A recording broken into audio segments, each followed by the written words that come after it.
Hello, hello, hello, hello, everyone. Welcome to another episode of Sree's daily global COVID-19 show.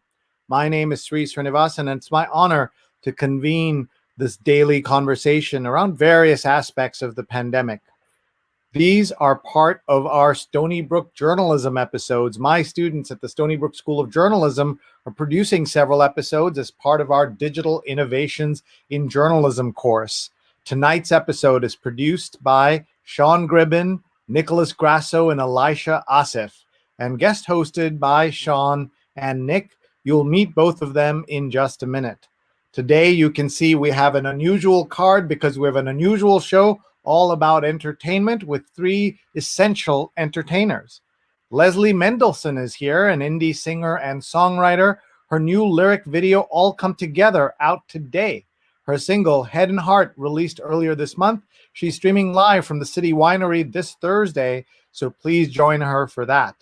Bruce Pandolfo is with us, poet and musician, performing under the moniker All One, and with the band The Room. His new single from the Emotionauts LP is available next week on Friday. And Ritch Shydner is with us, author and comedian, featured in the documentary I Am Comic. His book, Kicking Through the Ashes, My Life as a Stand-Up in the 80s Comedy Boom, is available now. Three unusual entertainers who are going to help us understand what is happening in the entertainment world during the pandemic. And you will meet all of them in just a minute. Hi, everyone. I'm Sree. Thank you so much for being here. I'm the Marshall Loeb Visiting Professor of Digital Innovation at the Stony Brook School of Journalism. Please share this video. We're live on Facebook, Twitter, YouTube, and LinkedIn. I'm also the co-founder of Digimentors, a social, digital, and virtual events consulting company. Our motto, let us help you with your virtual event. We have done events for 50 people and 100,000 people. I'm sure your event is somewhere between those two numbers. We are delighted to have you with us so we can talk about all kinds of aspects of COVID-19. Please share this. We're live on Facebook, on Twitter, on YouTube, and on LinkedIn. And if you haven't seen the show before, in our first 230 episodes, we've had more than 1 million viewers, 156 million social impressions, 419 guests, including 249 women from 71 cities and 20 countries, including the chief scientist of the World Health Organization. We're live on all our channels, but also on youtube.com/Sreenet. Please hit subscribe. We're so grateful to our producers, Rose Horowitz at Rose Horowitz 31 and Vandana Menon. Vandana_Menon. Please follow them. And now let's bring on two of our guest hosts who helped put this together, students at Stony Brook School of Journalism, and let them tell us more about how this show came to be, this episode came to be. Say hello, please, to Sean and Nick. So let me bring them on. Hi, folks. How are you doing? Thank you very much for being here. Great to have you. Thank you. So let me ask you both, tell me how you put together this episode for tonight. Nick, would you like to go first, or is it me? Sure thing. So we wanted to do something regarding entertainment. I'm a big music guy. Sean is a big comedy guy. And we knew that working together, we could put something together because the two worlds, they're both forms of live entertainment that are drastically different right now due to COVID-19. And we knew that you started your show regarding the changes that come about with COVID-19. So we knew that we could have something special if we brought on the right people. So that's great. And what I think what's really important during these times is that music, comedy, and all other, streamed, televised art forms really have been getting people through this pandemic and crisis. So I just I know this is going to be a great show that brings some people some laughs, some good information, and I think we're going to have a great time while putting it on. Terrific. So I'm going to bring our guests onto the stage so they can say hello to all of us. And I'm just so grateful that they are with us here tonight. So please welcome onto the stage Leslie Mendelson. Hi, Leslie. Hi. Ritch Shydner. Hi, Ritch. Hi. And Bruce. Hi, Bruce. Hello. Bruce Pandolfo. Thank you very much for being here. We are going to get started, and I'm going to leave you folks in the hands of my terrific students. They're going to ask much tougher questions than I ever would, so I'm going to step aside. I'll come back in a few minutes. Over to Nick and Sean. All right. Well, I guess we're gonna do the intro then. So, how are you? Where are you? What is going on in your lives right now? We'll start with Bruce, since you're on the left. Sure. Hi. I am home in Smithtown, not far from the Stony Brook campus. And I'm well. I'm a Stony Brook student, so I've been dealing with all that virtual stuff. And I've been creating pretty regularly, and just kind of the last month or two got back to my day job regularity. So getting into a new groove as everyone else is, and finding ways to survive in it and adapt. That's great. And Leslie, where are you joining us from? I'm in my apartment in Bed-Stuy, Brooklyn, but I'm from Long Island, and I lived really close to Stony Brook University growing up. But I'm here, and what can I say? This is living the dream every day. Nice. And Rich, what about you? I'm in Asheville, North Carolina, and it's very nice down here, living on the side of a mountain.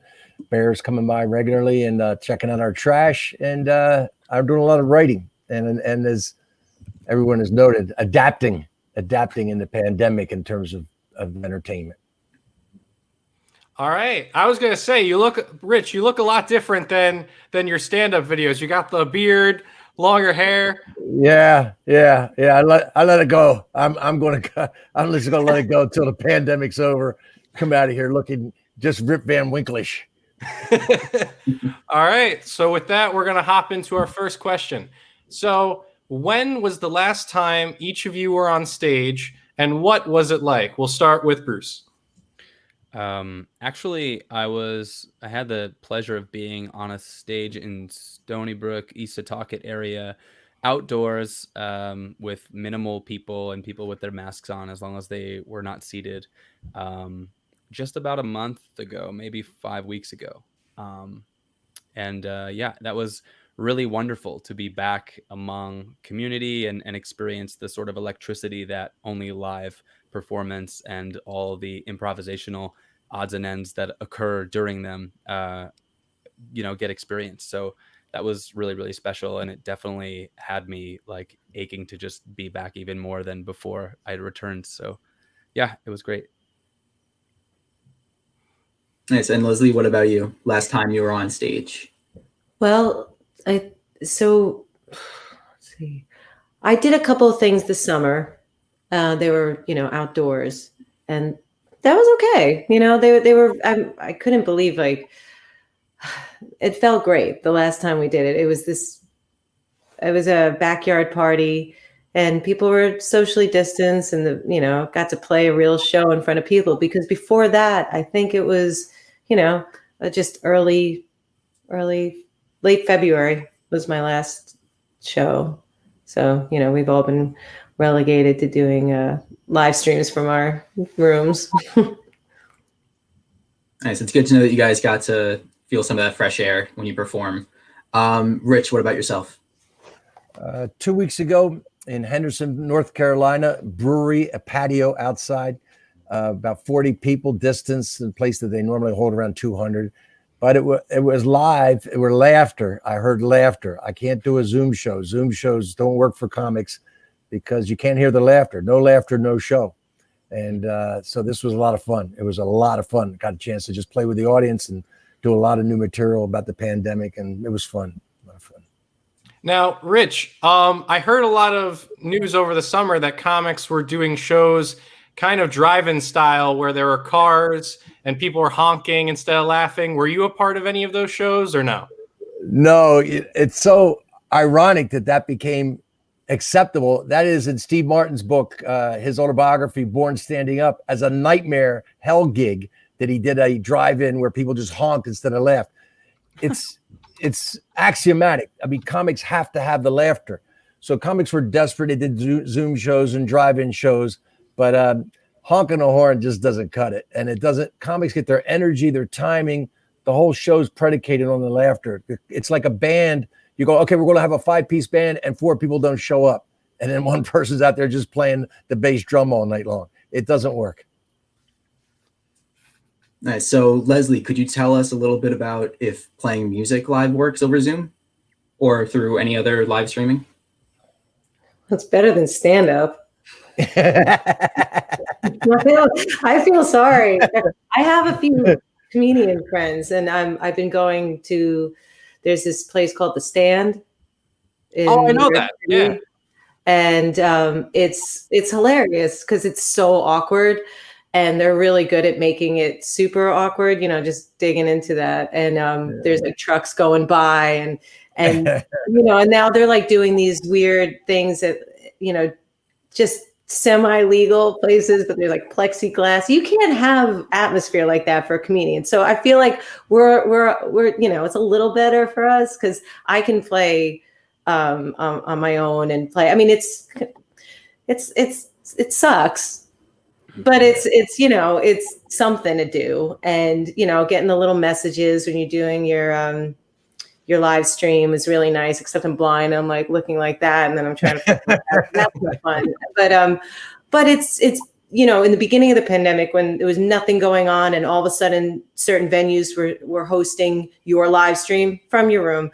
At least it felt like there was some sense of community, because it was like in the beginning, you know, God, it was weird. So you know, it was better. And now that we're doing these shows a little bit more and more, so we'll see. I don't know what's going to happen this winter, but you know. Yes, you do. It's going to get cold. Yes, I do. It's not going to be fun. Everybody's got to go inside. Get your heat lamp. So I want to talk to you guys a little about creating during this time.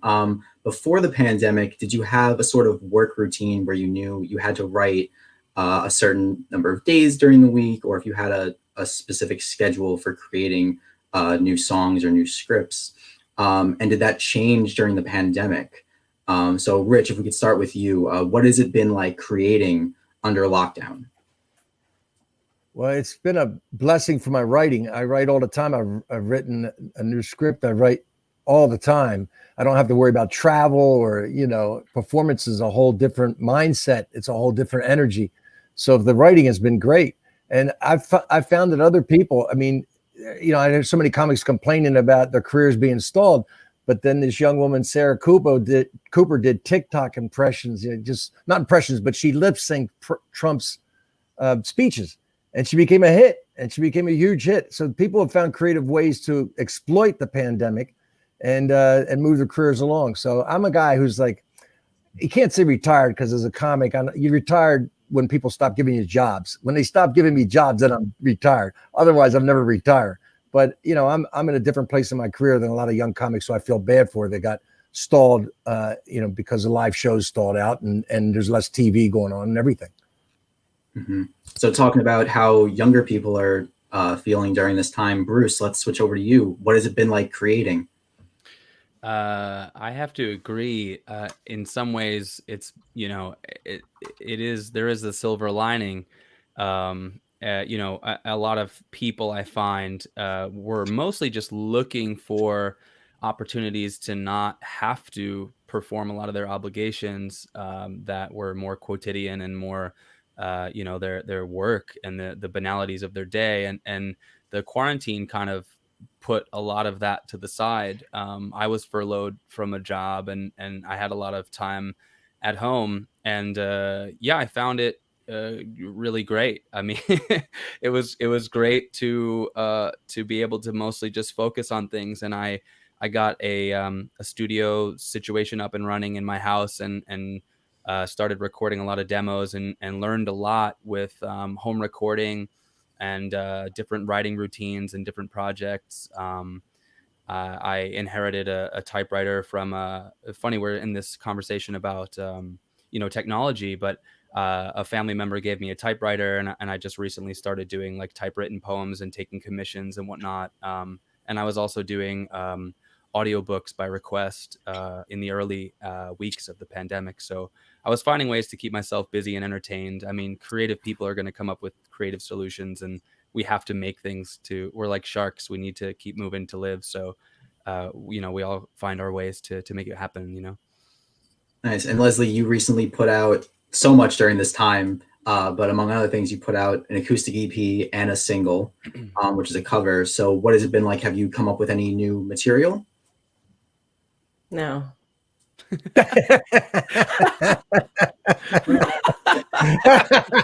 guys are like killing it.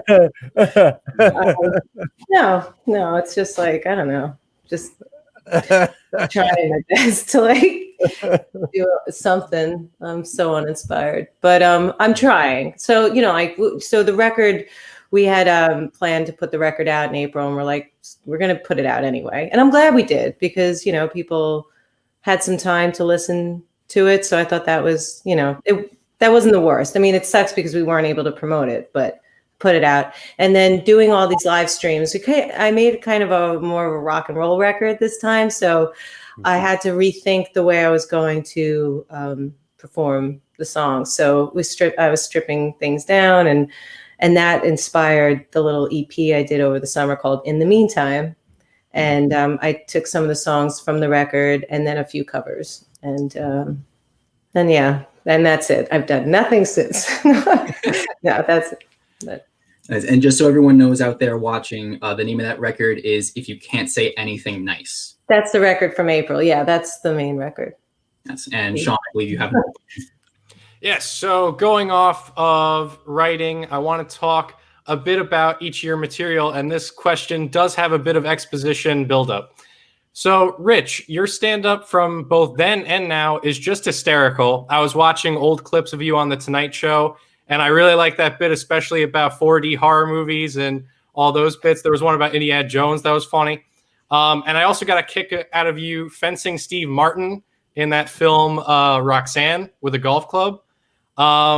Then Leslie, I listened to your music over the weekend, and I really liked All Come Together, and I really, your song Head and Heart was really good. I really liked it. And then Bruce, I got to listen to a lot of your music that Elisha described as experimental. So what I wanted to talk about is what inspires you when writing these songs or jokes, and how do you approach them? We'll start with Leslie. Sorry. What was the question? No, just kidding. Well, let me say, Head and Heart, that's John Martin. That's a cover. I threw a couple of covers on my little EP this summer. That's what inspires songs? A lot of this stuff came from, it was before the pandemic, but it's kind of interesting because, see, this is my pandemic hair. I haven't cut my hair in a while.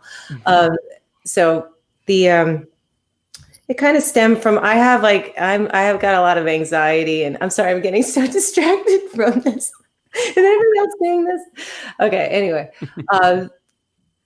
A lot of the inspiration came from just being alive right now. We're dealing with a 24-hour news cycle. We're dealing with opioid crisis. We're dealing with all sorts of things that, like, for me, I just burst from anxiety. So that this album was kind of an outlet for these feelings. And maybe I've never really sung about that stuff before. And then the fact that it got released during the pandemic was kind of interesting, because it just felt like those feelings were heightened from just being in the time we were in. So it all made sense.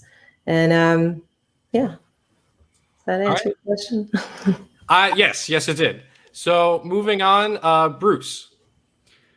I mean, there's always potentially boring answers to why things are inspired, or why they came to be, or what quickened them inside you.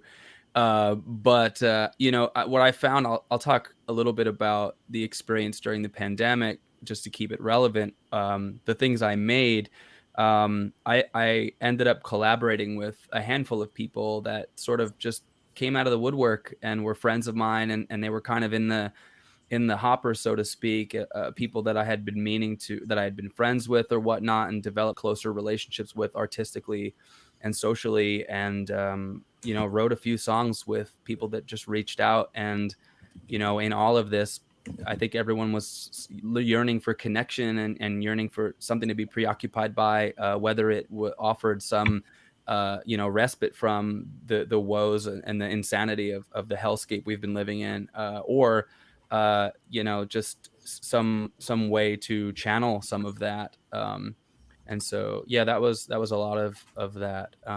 But the music, the poetry, the writing kind of comes from everywhere, whether it's internal or external stories, and trying to work our way through them and the issues that come about those narratives.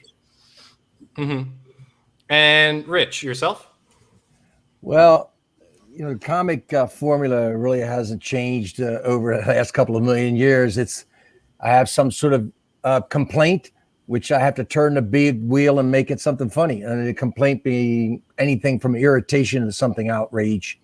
And you just got to make that funny. It's bile. It's bile in me that I got to treat to make it something that I can live with.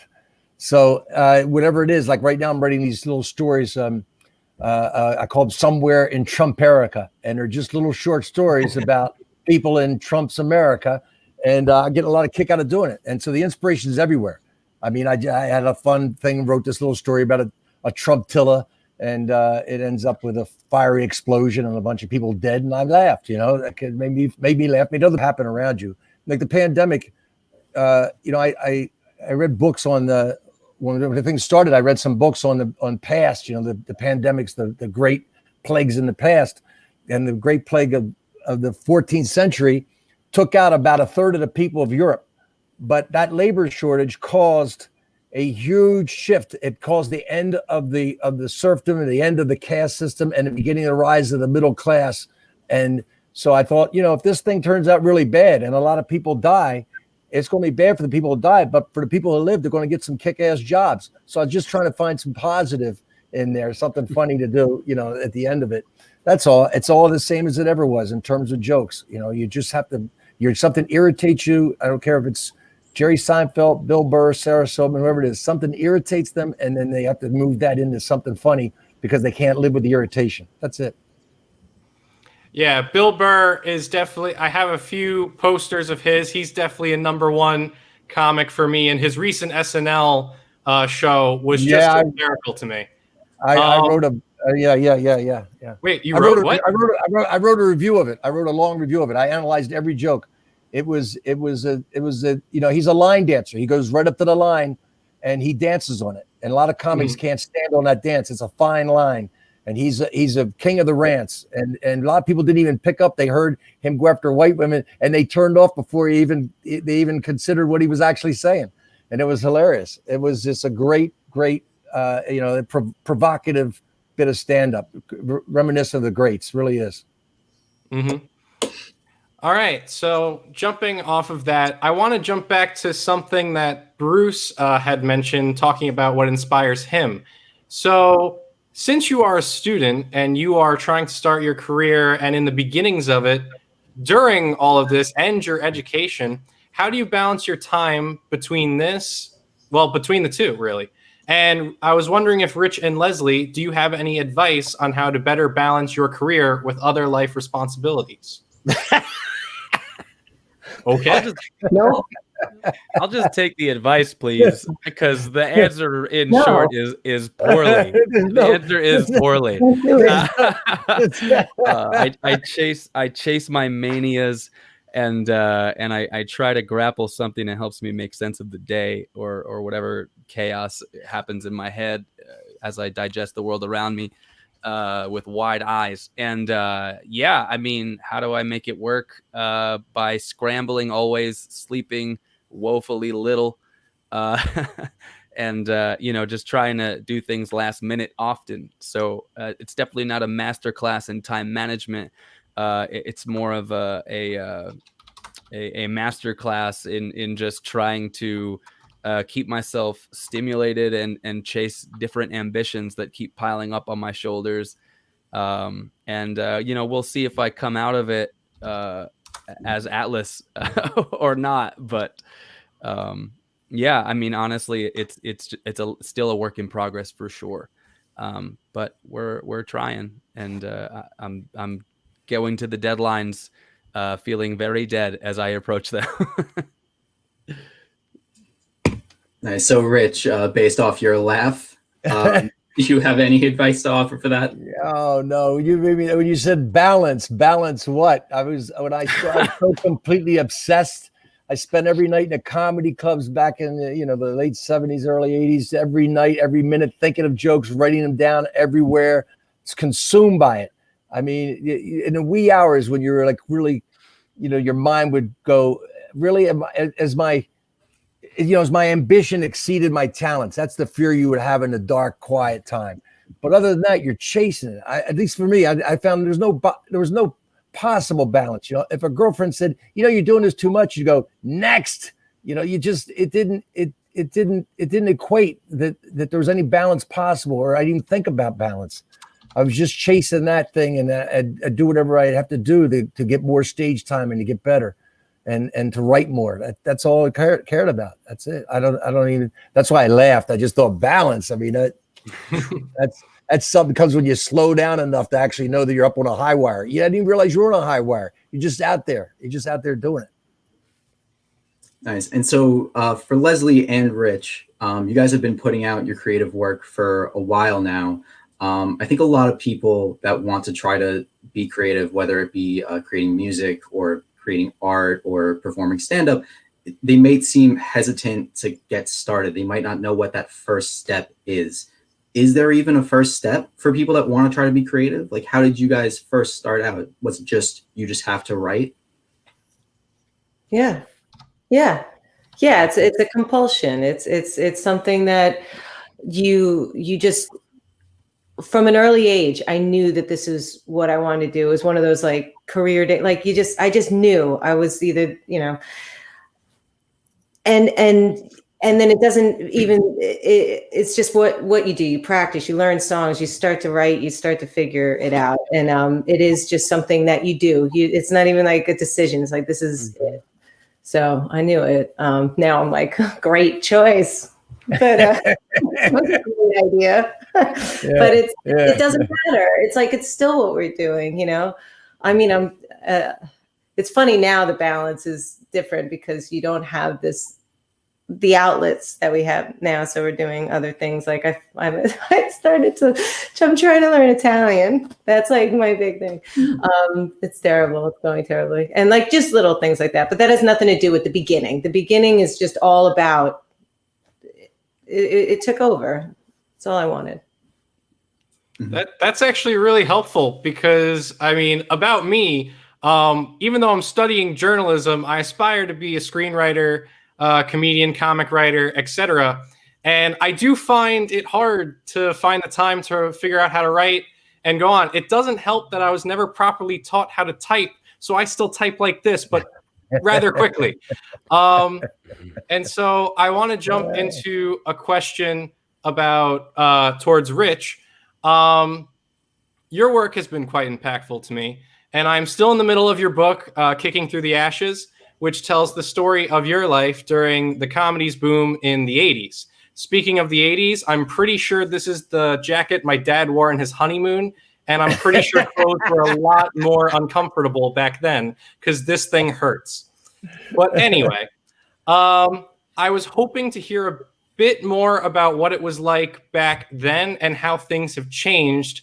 And my question, and Nick has a follow-up, is what aspect do you miss the most that is not around today from then? And Nick? Oh. Never mind, Rich. Go. Okay. Well, let me get to that. What I miss the most, but the thing about the typing, I'm a 2-finger typer too, and it really kind of matches the speed of my brain. I write better at that speed, so it's okay. But that makes me feel better.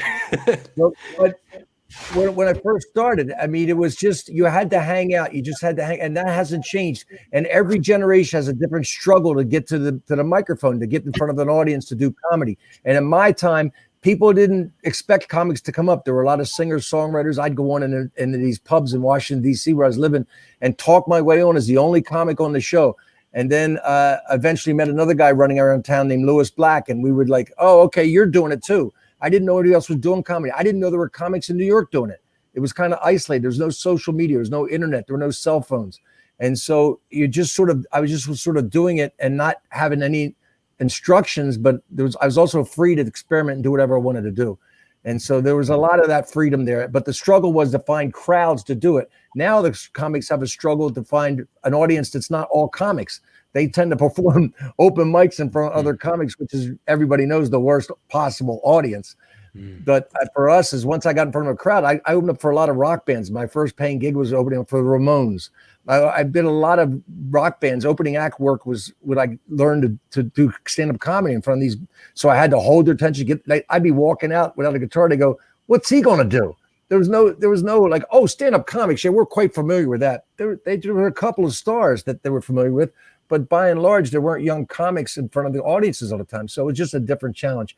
I miss probably being 23 years old. That's what I miss. I mean, I'd like to be 23 at any age. Put me back in the 1400s at 23, I'll be happy. But at 23, it was just a good age for me to doing it. Other than that, there's really nothing. I mean, technology was just different. That's it. The drugs were different. Everything was different. It just changes. That's all. You just have to work through different. Okay. This. That's. And I'll go stop right there. So your Ramones story is a pretty hilarious, misfortunate incident. So around that time in DC, when you were there, like the late 70s, that's when the hardcore scene was starting to take root there. I want to know, did you, as a stand-up comic and musicians who were kind of starting this punk scene down there, did you both feel that there was a sense of change coming in both of your fields? Because obviously a couple of years later, comedy stores started popping up across the country, and then punk became a sizable movement.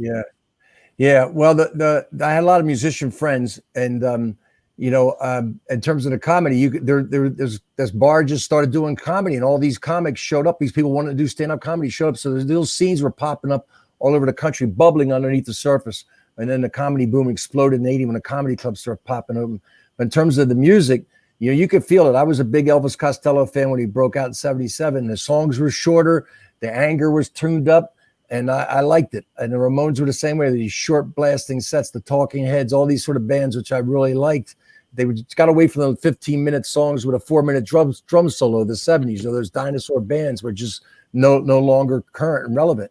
And so I opened up for the Plasmatics, a lot of punk bands back then, and the energy was great. If I got a hold of that crowd, and I matched their anger, then they were like, okay, man, we'll go, but you had to have that. You had to have that attitude. Fortunately, I was angry enough to work those clubs, or work in front of those music crowds. Nice. So Leslie, you mentioned that you had. So jealous. Well, Wendy O was a trip, man. Late 70s are like the CBGBs, that whole scene. It's just, that's amazing. I'm very envious. That's so cool. Leslie, you mentioned that you have a lot of comedian friends. Is there still a sense of like camaraderie between musicians and comedians today, both working? Yeah, absolutely.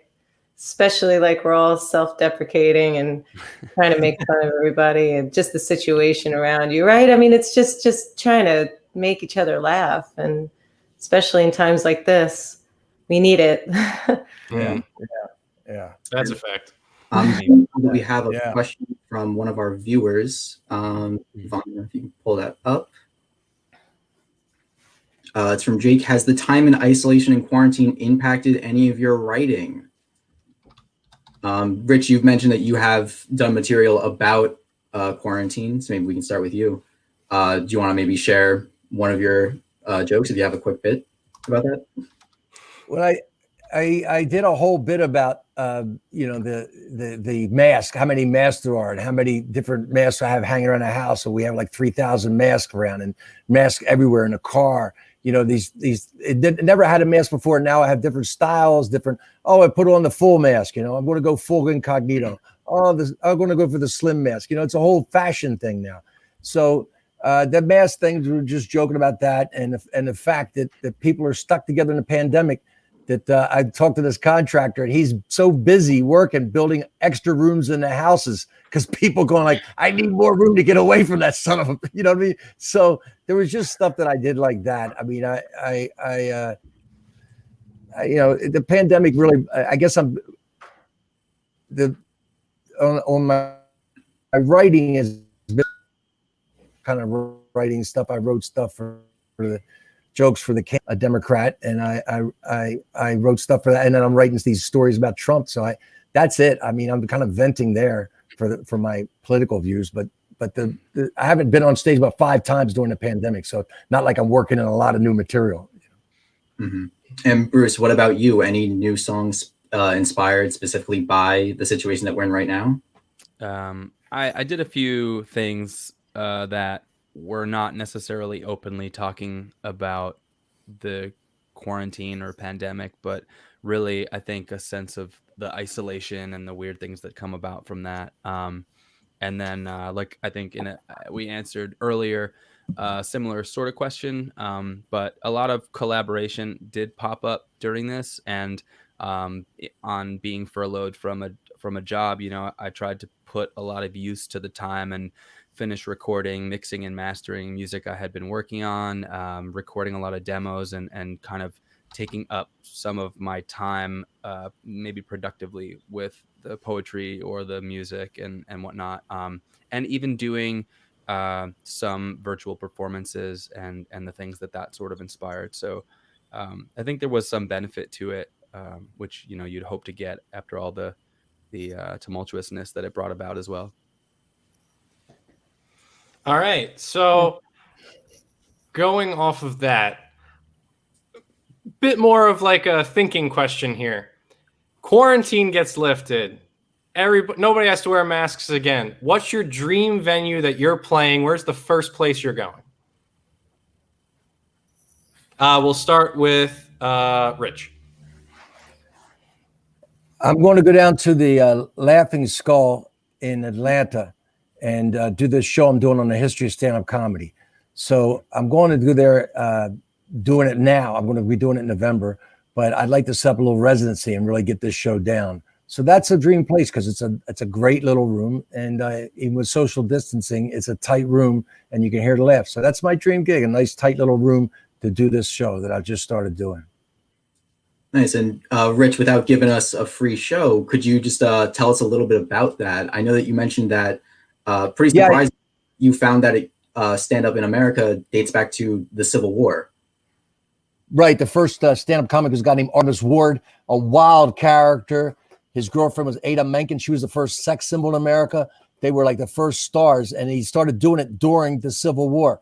And he used to go to the White House and entertain Lincoln late at night. He was a very funny guy. A lot of jokes, of course, don't travel in time, but some of them do. He said one of his jokes was, "We must all learn to live within our means, even if we have to borrow money to do so." And he was a very funny guy. He was a wild partier. He was what they called a lotus eater, which means he liked the herb. He liked the herb back then. And of course, they just go to apothecary. That's what they called the drugstores back then. And you just buy it over the counter. He had tuberculosis. He was a thin guy, never could smoke, but he just ate it. And but he was a great guy, wild guy, hilarious guy. Became friends with Mark Twain, taught Mark Twain how to do it. So I started researching, going back, and found a lot of funny stories and great stories and things that haven't been changed. The people talk about PC now, ruining comedy. But there's always been a line. There's always been protests against certain comics back in vaudeville in 1905, or W.C. Fields was people would protest his shows. There's always been people who went over the line and got protested. So I found a lot of really funny, great stories and jokes from old comics, and people don't remember. So it's an American art form, and I just wanted to trace the history of it. So before we get to Leslie and Bruce's dream venue, I just want to quickly follow up on that. Have you found it? Have you experienced any recent instances, all of you, of any cases where people got upset with your music and said that it wasn't appropriate for the times. We'll start with Bruce. No. I don't think so. There's been times where I'm in situations where I feel like, maybe, I think everyone feels this, where, oh, maybe this isn't the crowd for what I do, or maybe I'm a little left field for this. But you just forge ahead, and you might be surprised. Like, don't make the audience's decision for them. Let it happen and wash over them. And if they hate you, well, then you got a good practice in, and hopefully your skin's a little thicker. And if not, then all your cliche artistic self-loathing was approved of by a group of people. So maybe there's something in that. Nice. Leslie, on your latest album, you have a song about the opioid crisis, medication, and you have "Would You Give Up Your Gun?" Obviously, a song about gun control. Could you tell us a little bit about that? What it's like to talk about these larger issues? Yeah, I mean, it's hard. You don't want to hit it right on the head. And like with the gun song, "Would You Give Up Your Gun?" I'm not really preaching about the way I feel about guns, which I hate them, and I think we have a major problem in this country. But I wasn't like singing that. I was just basically saying to people, in order to make change in this country, how close does something have to hit home for someone to make a change?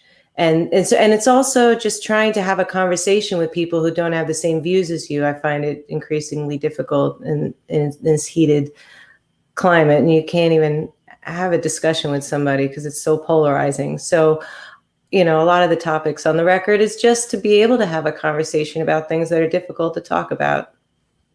Mm-hmm. So I suppose, as Ritch was saying, try to dance on that line. Absolutely, because you don't want to be too obvious about it, but I think it's also interesting to talk about it at the same time. And now, following up with that, what was your dream venue? Oh, well, besides the PTSD that I'm going to have, I mean, it's like who's going to be going to like strip clubs and stuff anytime soon? Not that was my dream, but just thinking about, like, I had my dream gig last year. I got to open for The Who at Madison Square Garden, so it's like I'm good. But like as soon as theaters and I'd love to go see a movie. I'd love to, play a beautiful sounding theater again. So when it happens, it'll happen. All right. And that's great. That is great. Bruce, I believe we leave off with you. What's your dream place? It's not really honestly, it's going to sound corny, but the place would just be with people. I mean, ideally, I'd like to tour again and just be out there. I don't care if I'm doing house concerts in people's, living rooms, or if I'm playing dive bars or cafes or big theaters. I just, want to be able to like see people and hug them and be out in the crowd again and be among the other musicians and whatnot, and not have to worry and feel so, paranoid sort of, and really the crazy making that this has been. I'm more about just whatever the experiences is, bring it to me. I don't have any specifics in mind besides that. Oh. Okay, so hi folks, Sree here. Sorry to interrupt. This is such a great conversation. I did want to get in a little bit of audio and video of each of your performances. So again, thank you to our awesome guests, and I think our students did pretty well, didn't they? Let's go to each of our guests, and we're going to play a little bit from their albums or the videos that we have found online. So we're going to start with Leslie. We're going to play from "Lay It On Me" as one of the songs that we saw online. So if that's okay with you, Leslie, we will play that in just a second. So here we go. I'm just going to share the screen here and play it, and I'm going to turn up the audio here.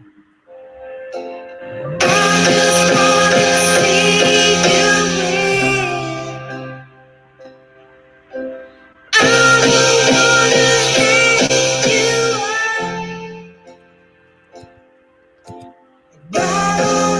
wanna watch you fall.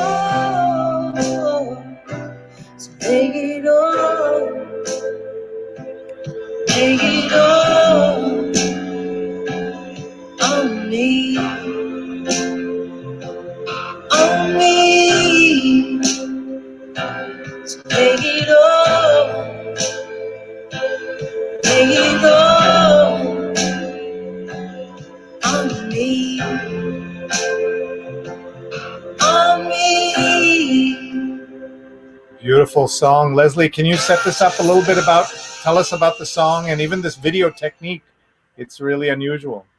So Jeff Price, he's a director, and he happens to be a cousin, not by blood, my marriage, but cousin. And we've been wanting to do something and work together for a long time. I mean, his first film he was the cinematographer for Let's Get Lost, the Chet Baker documentary, and he's just done beautiful work. And he used to direct music videos back in the 80s. Like he did, he's done some stuff for REM and Elvis Costello, you mentioned before. And, anyway, so we were like, one day we'd have to do something together. And I said, do you want to do something for the song? And he liked the song. And we did it in a room. He did a few angles, and then it was all editing. Like he's also an experimental filmmaker as well. So, he really brought his artistry to it.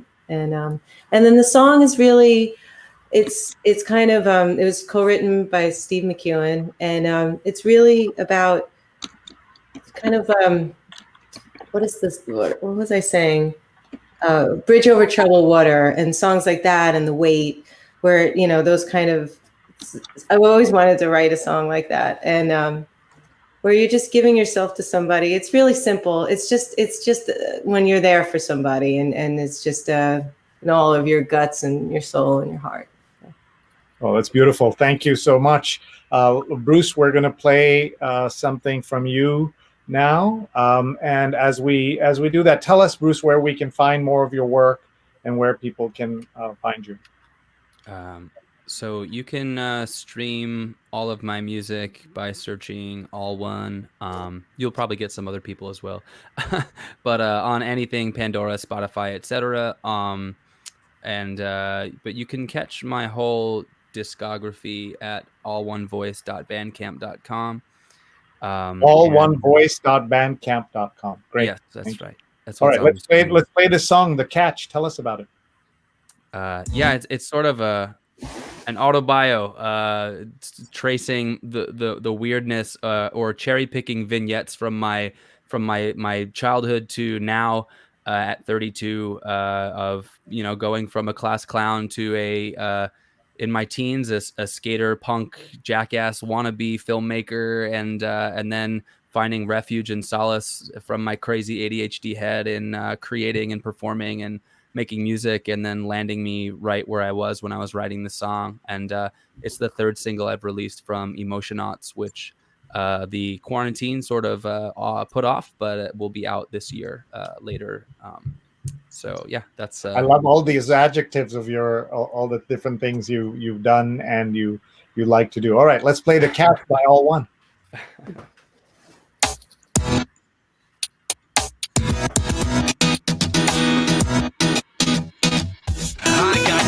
Cut into the fondant, hurry, odd luck, not some of All One's journey. No bills, odd duck, quirky, squawk absurdly. Thought that he on drugs, surely. No nil, never read bongs, got drunk, her flurries. No pills, not a cut bar, but early. Stone bilk, jock, junk jerseys, a lot more burping than burpees. No frills, far flung from the posh yacht club, prom hunk, nerdy, dirty pop punk, construct 13, curly mop up top, dodge swirlies. Bookworm, never got thumb, fun, flirty. No deal, not fucked early. Hot stuff, jaw drops, girlies, hot shuts, pearlies. Flashed in the hall, flush, blush, go steal our props cause he was called unworthy. Road till the cops come scurry. Tony Hawk's jumps turn, he's got us hopped up for the skate spots, yearning for the fun rush. No chill, octung, conduct, shock buzz, surge me. Hold still, chatterbox, jabberjaw, had to talk squirmy. Joe killed, class clown, caught hush, got flung thirsty. Goes build toward the top notch cream with the crop spot Percy. Gold gilded by the small. All right, awesome. Bruce, that's great. Tell us a little bit about that style of music and what you're doing there. So yeah, I mean, the producer that I'm working with on that album is a sibling duo that go by Conscious Robot, and they do sort of like progressive EDM sort of hip hop music. And we met while I was doing a 3-year weekly series of improvisational rapping YouTube called Spontaneous Sundays with All One, and they started supplying me with instrumentals intermittently and became fans of my back catalog. And then about a year ago or so, we started collaborating when they sent me production. We started working on this LP called Emotionauts. That song was an attempt to take three rhyme patterns and juggle them in a sort of loop for about a whole verse, and also try to, in one linear way, in a sort of impressionistic language, talk about my life, my potted bio, as it were. And then there's a refrain sort of at the end of the song where I'm singing multiple layers and harmonies and stuff to offer a sort of reprieve, and also offering my epiphanies after the short look back on my weird and chaotic life and chaotically delivered life in lyric. So that's that song. All right. Before I go to Ritch, can Leslie again remind us where we can find your music and where we should look for you online? Everywhere. I'm omnipresent. No, it's I have a website with my name, and I'm on all the streaming sites and YouTube, so you can stream stuff there. Royal Potato Family is my record label, and there's stuff there too. And but just, yeah, and then I'm playing on Thursday night in an actual venue, which is crazy. But we're live streaming from City Winery, and but they're also doing like small little audience to first come first serve. You can make reservations. And where is City Winery in New York? It's on 15th Street and West Side Highway. All right, so in Manhattan. So if you're in Manhattan and you're of legal age, please go down to City Winery and watch. Right, there's college kids watching. Yeah, that's right. They're college kids. Get your fake IDs. All right, I didn't hear that. Let's go to Ritch. We're gonna play one of your appearances on the Tonight Show back in 1984. So set up what we're about to see here, please. That's me deciding that it was too hot out there, and I just took my jacket off, which nobody, not allowed to do. And I just said, came out there, and there was some problem with the air conditioning studio, and I just looked over and I said, better catch this. I'm going to toss it. And here we go. All right, here we go. Thank you. Well, summer's over. Here's my tan. One day at the beach this summer, I went one day. I burn so easily, I get out there, I have no sunscreen. So one of my friends hands me baby oil. Well, this is liquid magnifying glass. I put this on, you might as well throw me in a wok and stir fry me for a couple hours. I don't go in the water because of sharks. And I love our attitude with sharks. As people, we can hunt and kill any creature on the planet. That's okay. But if a shark or a lion kills one of us, we flip out. Man-eater. Let's get a shark posse, boys. That one's a man-eater. As if the shark makes a choice. It's got the brain of a six-pack.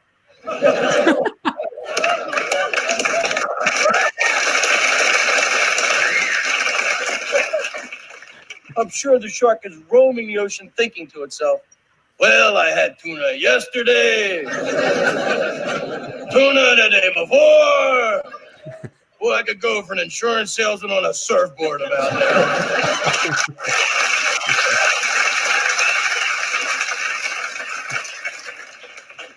Definitely not one of the ways I want to die is a shark attack. I absolutely don't want to die one of those deaths where after I'm gone, everyone says, he didn't know what hit him. That poor guy will never even know what hit him. That would be a terrible way to spend eternity, wouldn't it? Walking around, people going, what happened to you? I don't know. All right, folks, you can catch the stylings of Bruce, of Ritch Shydner all through YouTube. There are so many clips of him on the Tonight Show. I love those pleats in your pants. Those are from the early days of the 80s. I love that. Was 80. Yeah, that was my first Tonight Show shot. I thought it was a different shot, but that was 84. Yeah, that was a whole, I thought it was different. That's real looking back, 84. Woo, that's a long time ago. I look at that guy and go, whoa, you got some hurt coming your way, man. Well, Rich, one of the things we should tell people is that, especially those younger folks who may not understand the power that the Tonight Show had. Oh man, it was. Today we live in a fragmented television environment. In those days, 3 to 4 channels, and people 3 watched. channels, man. Yeah, That's exactly. it. So please tell us so what that was like. It was everything. I mean, every comic around the country was watching me. Every comic went to a TV. If you knew when comics were on. The Tonight Show was a stamp of approval. And I remember before I went on, Jerry Seinfeld called me up. He says, "You've already hit the home run, man. Don't trip rounding the bases. It doesn't look good for the fans." You know, the hard part was getting the show. And once I got out there, I mean, that material I did there, I'd honed that material for 2 weeks. 84, I went to a friend of mine, Sam Kennison, another comedian. We escaped LA. There was the Olympics right there, and the place was just jammed with tourists who couldn't speak the language, and it was terrible comedy audiences. So we came to New York, which I'd lived in, up till 82. And I was hanging out there, and a guy from the Tonight Show, he got sick of LA too, and he came out to New York, and he saw me, he said, "You're ready. I'm going to put you on 2 weeks." So every night I practiced that set. Once he agreed on the material, it was locked in, and I just practiced it every night.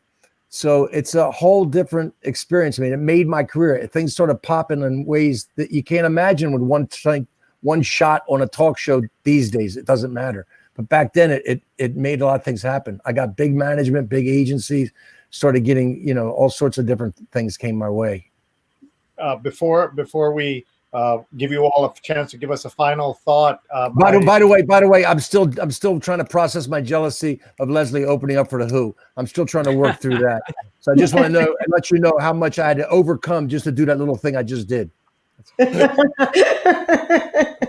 I do want to give a plug to a terrific short series that ran on Showtime called "Dying Up Here," which captures the 70s and the comedy scene really well, and the role that Johnny Carson played in the success of comedy and live shows in particular. It only ran 1 season on Showtime, but I loved the show, and there were some great actors in there as well.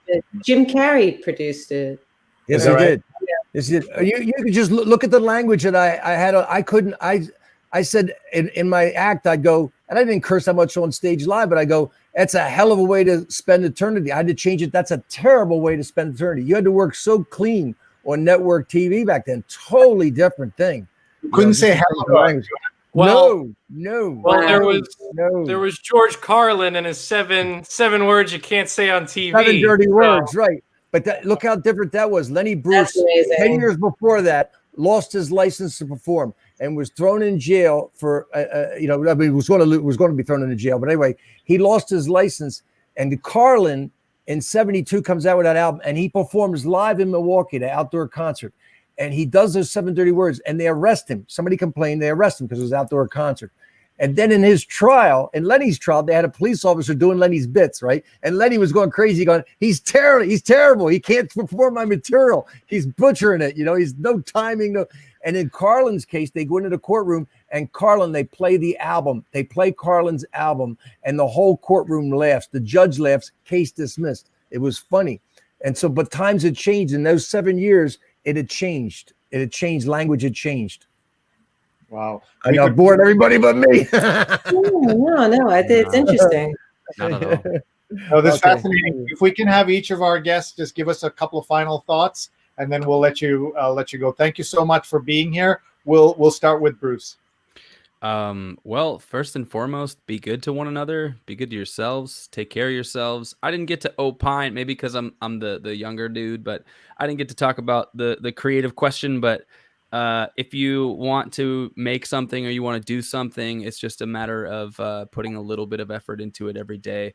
Start out as though it were, however it would look if it were easy, and just pursue that thing doggedly. What other choice do you have? To live regretting that? No. So go nurse your passions into existence and take care of one another. Wow. Nurse your passions into existence. Very well done, Bruce. At All One Voice. Please check him out. Let's go to Ritch Shydner. Well, Bruce said exactly what I was going to say. So there's really not much for me to say right now. No kidding. I really like that what he said. I'm just grateful. Thank you for having me here. I'm really impressed by the other artists that you had me on with. I like their music and what they're doing, and I'm just grateful to be here. Thank you. Wow, thank you very much, Ritch. Really appreciate you. And let's go to Leslie. I feel the same way. Thanks so much for having me and just being able to talk to you guys about everything that's going on.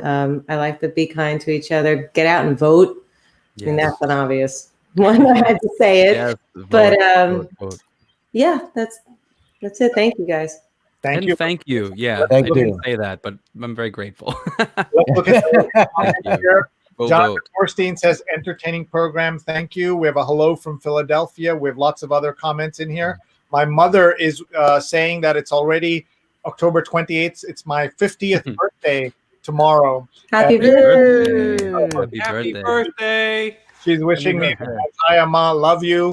Thank you very much. Thank you for instilling a love of art, the arts, lifelong love of the arts and music and comedy and everything in me. So I appreciate it. And I love the hard work of our students, Elisha, who is off camera, and Shahan. And Yes. well done. I think our students have done a great job with all of these episodes. We only have a couple more left this week on Thursday and Friday. The students are going to produce 2 more episodes.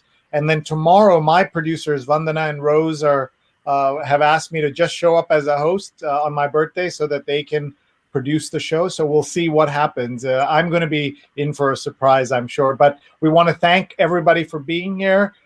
Congrats to the students and good luck to our entertainers. We're cheering for all of you because we want entertainment to really flourish, and it helps us get through this pandemic. And when we come out on the other side, we'll need you right there with us. So thank you very much. And if we can ever be of help to you, please let us know. So let's all say goodbye.